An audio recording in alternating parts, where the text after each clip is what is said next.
में हज जाने वाले हाजियों की चलती थोड़ी बहुत।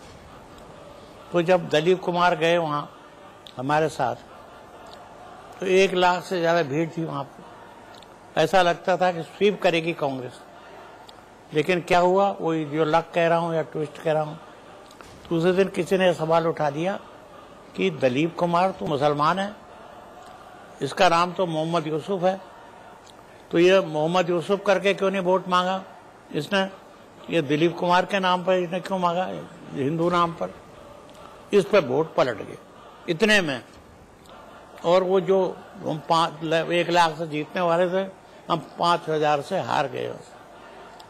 और ये नरसिंह राव जी जिन्होंने बिस्तर बांध लिया था, मेरे मित्र हैं, भाई हैं, मुझे कोई खुशी, वो उनका लक तेज था, वो कांग्रेस के अध्यक्ष थे, वो प्रेसिडेंट हो, वो प्राइम मिनिस्टर हो गए।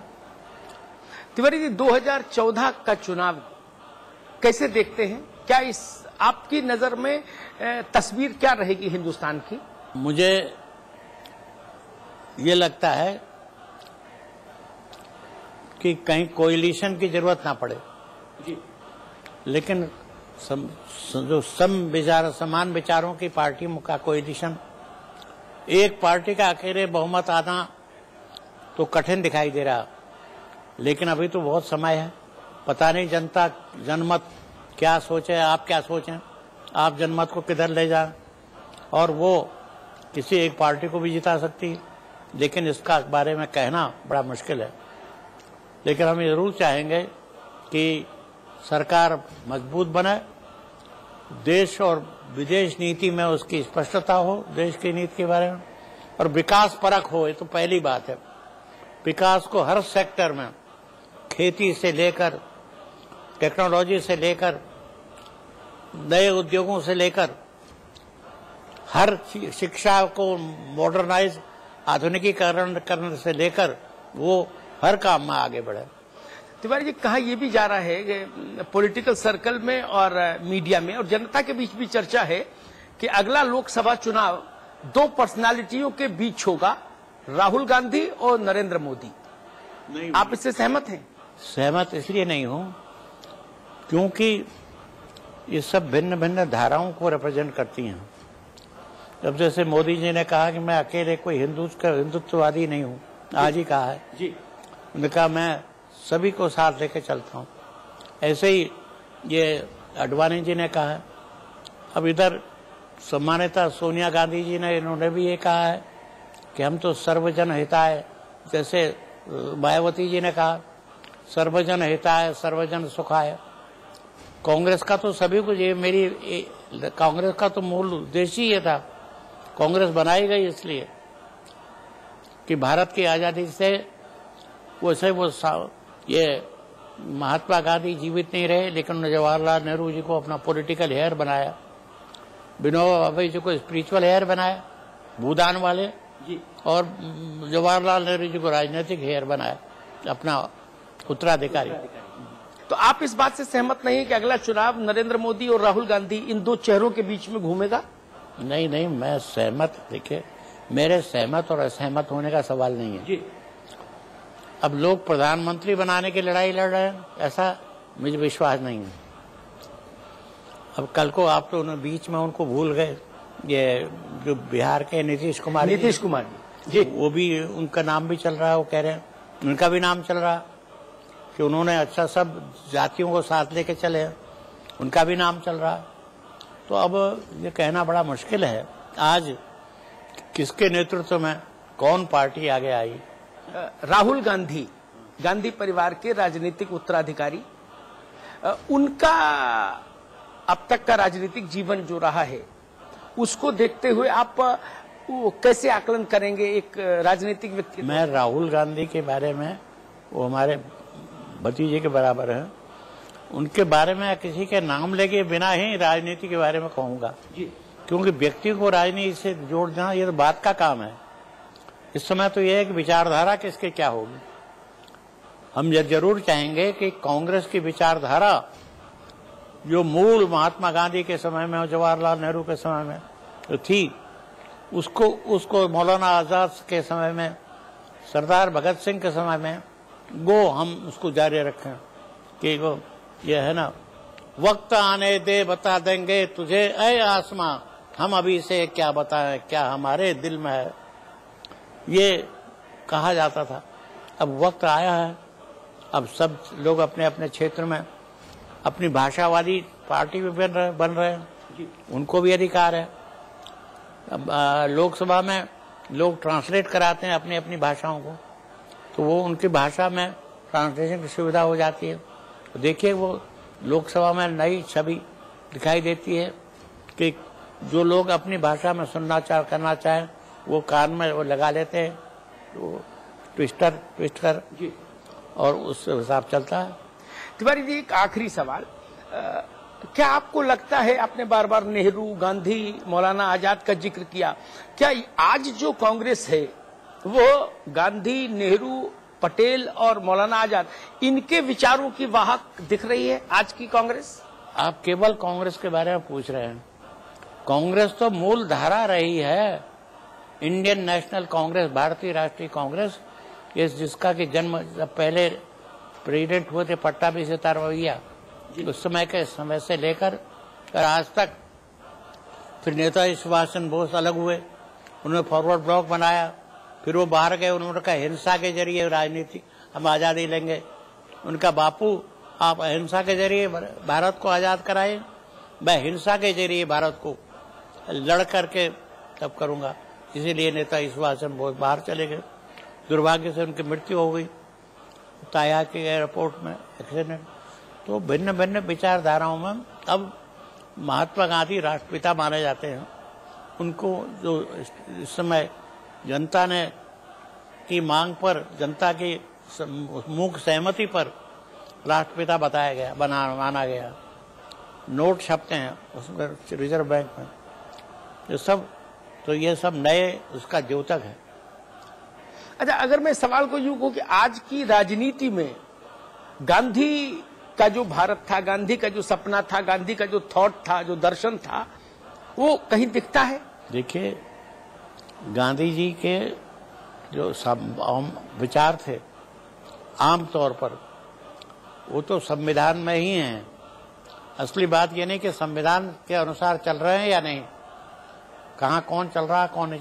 आप भारत का संविधान पढ़िए, फंडामेंटल राइट्स, बुनियादी अधिकार जनता के देखिए, और जो उसमें फिर जो और दूसरे लिस्ट बनी है, यूनियन लिस्ट केंद्र की जो होगी, ये डिफेंस वगैरह, और कॉन्करेंट लिस्ट बना जिसमें दोनों का अधिकार है, केंद्र और राज्य दोनों का, और कुछ विषय केवल राज्य के। 3 लिस्ट बनी है। उन 3 लिस्टों के आधार पर आज भारत का संचालन हो रहा है और सफलतापूर्वक हो रहा है। हमें गर्व है इस बात का। तिवारी जी, हमसे बातचीत करने के लिए बहुत बहुत शुक्रिया। तो ये थे श्री नारायण दत्त तिवारी। अगले हफ्ते हम फिर मिलेंगे एक नई शख्सियत के साथ। तब तक के लिए आप मुझे दीजिए इजाजत। आप देखते रहिए समाचार प्लस।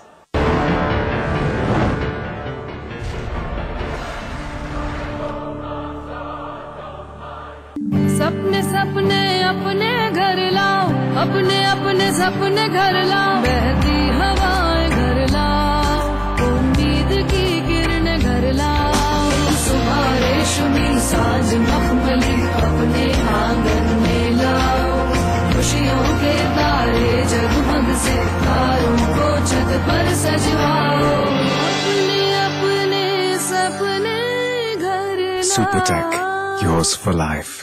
फलित वास्तु एवं प्राच्य विद्या विशेषज्ञ पंडित दिवाकर शर्मा लेकर आए हैं वास्तु एवं फेंग शुई का विश्वकोश, एक ऐसी पुस्तक जो बिना तोड़ फोड़ वास्तु दोषों के ऐसे उपाय बताएगी जो आपने न कभी देखे होंगे न सुने होंगे। जी हाँ, वास्तु एवं फेंग शुई का विश्वकोश। इस पुस्तक की कीमत है 2100 रुपए, लेकिन समाचार प्लस के माध्यम से इसकी अग्रिम बुकिंग कराने पर ये अद्भुत विश्वकोश अब आप पा सकते हैं सिर्फ और सिर्फ 700 रुपए में। बुकिंग के लिए तुरंत संपर्क करें। स्वाद बड़ी चीज है, स्वाद से बढ़कर कुछ नहीं। तुलसी सादा पान मसाला। बर्दाश्त करोगे तो हक नहीं मिलेगा। चुप रहोगे तो कोई नहीं सुनेगा, सोए रहोगे तो सब खो जाएगा।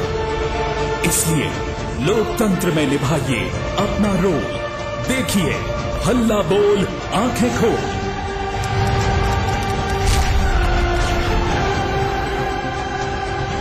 कार्यक्रम के दौरान हमारे इस टोल फ्री नंबर पर कॉल कीजिए और बन जाइए बदलाव की इस जंग का हिस्सा। इसमें टेस्ट है, तंबाकू नहीं। आप भी आजमाइए रजनीगंधा। रजनीगंधा उत्तर प्रदेश और उत्तराखंड की बड़ी खबरों पर बड़ी बहस और बड़ी चर्चा। देखिए अतुल अग्रवाल के साथ बिग बुलेटिन रात 8 बजे सिर्फ समाचार प्लस पर। रेलगेट के बाद दिल्ली में हड़कंप, 7 रेसकोर्स पहुंचकर प्रधानमंत्री से रेल मंत्री पवन बंसल ने की इस्तीफे की पेशकश। घूसखोरी के आरोप में भांजे की गिरफ्तारी का मामला।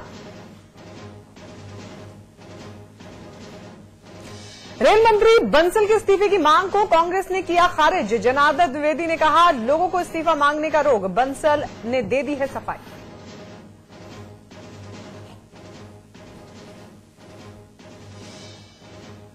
संत कबीरनगर में ब्राह्मण सम्मेलन के दौरान मंच पर गश खाकर गिरे बीएसपी महासचिव सतीश चंद्र मिश्र।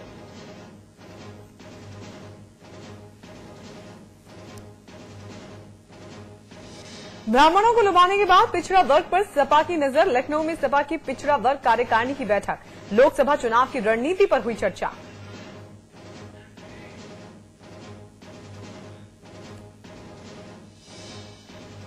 वरुण गांधी को बीजेपी का चेहरा बनाए जाने से बीजेपी में अंतर्कलह के संकेत। लखनऊ में मौजूदगी के बावजूद नहीं पहुंचे पार्टी उपाध्यक्ष मुख्तार अब्बास नकवी।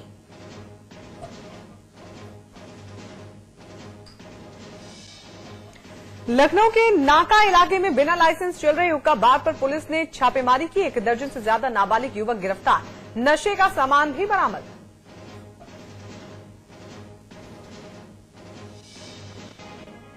बाराबंकी में लड़की को अगवा कर 7 दिन तक किया गैंगरेप। शादी का झांसा देकर ड्राइवर ने किया था अगवा। 7 दिन तक लड़की को गाड़ी में बंधक बनाकर करते रहे गैंगरेप।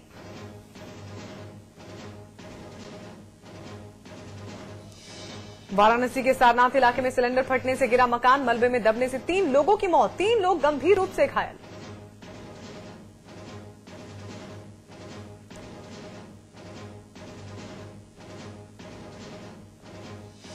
गाजियाबाद में ट्रक ने बाइक सवार पिता पुत्र को कुचला। दोनों की मौके पर ही मौत। गुस्साए लोगों ने ट्रक में लगाई आग। पुलिस के साथ भिड़ंत।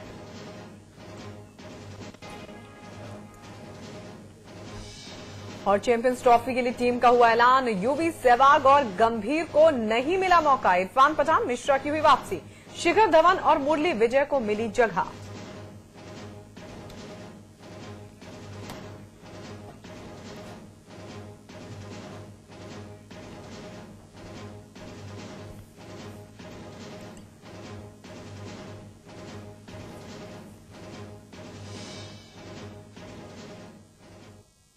समाचार फटाफट में आपका स्वागत है और मैं हूं आपके साथ गायत्री शर्मा और आपके साथ मैं हूं नितिशा बंसल। बुलेटिन की शुरुआत करेंगे एक बड़ी खबर के साथ। इस वक्त की बड़ी खबर वाराणसी से आ रही है। वाराणसी के कैंट इलाके में अंधाधुंध फायरिंग हुई है। माफिया ब्रिजेश सिंह के कारोबारियों पर करीबियों पर हमला किया गया है। फॉर्च्यूनर गाड़ी पर अंधाधुंध फायरिंग की खबर है। फायरिंग में 2 लोग गंभीर रूप से घायल हो गए हैं। एक महिला और एक पुरुष को गोली लगी है। 4 थानों की पुलिस मौके पर पहुंच चुकी है। इस वक्त की बड़ी खबर हम आपको वाराणसी से बता रहे हैं। कैंट इलाके में अंधाधुंध फायरिंग की खबर आई है। माफिया ब्रिजेश सिंह के करीबियों पर यहां पर हमला हुआ है। फॉर्च्यूनर गाड़ी पर अंधाधुंध फायरिंग की गई है। इस फायरिंग में 2 लोग गंभीर रूप से घायल हो गए हैं। एक महिला और एक पुरुष इस गोलीबारी में घायल हुए हैं। मौके पर 4 थानों की पुलिस पहुंच चुकी है। काफी तनावपूर्ण स्थितियां इस वक्त वाराणसी में बनी हुई है। हमारे संवाददाता राजू श्रीवास्तव जुड़े हुए हैं ज्यादा जानकारी के साथ। राजू, क्या कुछ स्थितियां हैं इस वक्त? देखिए, इस समय माहौल जो है वो काफी गंभीर है, क्योंकि यहाँ पर एमएलसी भी पहुंच चुकी है जो ब्रिजेश सिंह की वाइफ है, और जो फायरिंग हुई है वो 1 दर्जन से भी ज्यादा गोलियों का वो फायरिंग की गई है। राजू, इस वक्त आपको रोकना चाहेंगे। हमारे साथ ADG law and order Arun Kumar Jha हमारे साथ जुड़े हुए हैं, उनसे बातचीत करेंगे। बहुत बहुत स्वागत है आपका समाचार प्लस पर। लगातार फायरिंग की घटनाएं बढ़ती जा रही है और वाराणसी में भी आज फायरिंग हुई है, अंधाधुंध फायरिंग हुई है। जी, लगातार फायरिंग की घटना बढ़ने के बाद